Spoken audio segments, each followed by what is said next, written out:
Carolyn, now to the Flint water crisis. Governor Snyder was in Grand Rapids today, where he signed into law $28 million in emergency funding. The spending package will pay for bottled water, filters and testing kits, as well as medical treatment and more school nurses. Well, the money will also be used to help the community with unpaid water bills. Earlier today, Governor Snyder addressed the Michigan Press Association saying, quote, mistakes were made and we're going to solve them. Well, we also learned today several people have been called to testify before Congress next week in Washington.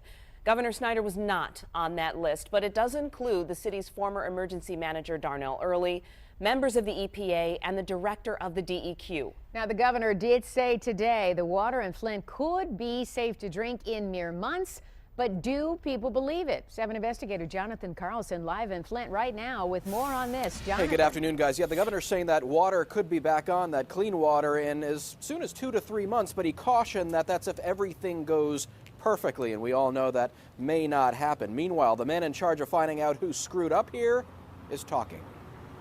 Former prosecutor Todd Flood selected to lead the state probe into what happened here. The 7 investigators spotting him on the streets of Flint today. No, I just came up here to see the scene, see the place, see the people.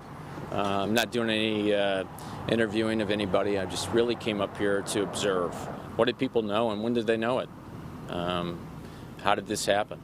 Meanwhile, at fire headquarters, residents got word of the governor's words today that clean tap water could only be a few months away. Do you believe it? No, I don't. Probably another year or so. You'll believe it when you see it? Believe it when I see it. The governor saying it all depends on testing. 2 to 3 months is the best case scenario. Up to a year is possible. Do you think that's realistic? No. Why not? According to all that I've read, it's quite an extensive little fix. So to do that in 2 or 3 months and to get it all organized with all the work that has to be done and all the homes that are affected seems impossible. But I'm sure if he gets an influx of a great deal of help and a great deal of money, that might be possible. For those getting bottled water today? It's been rough. Sometimes I stay, out in Grand Blanc or Swartz Creek. Don't want to use the water, so it's rough.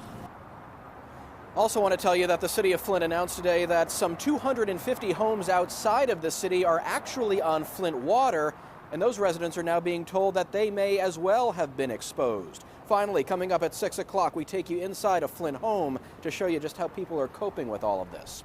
We're live in Flint tonight. I'm Jonathan Carlson, 7 Action News.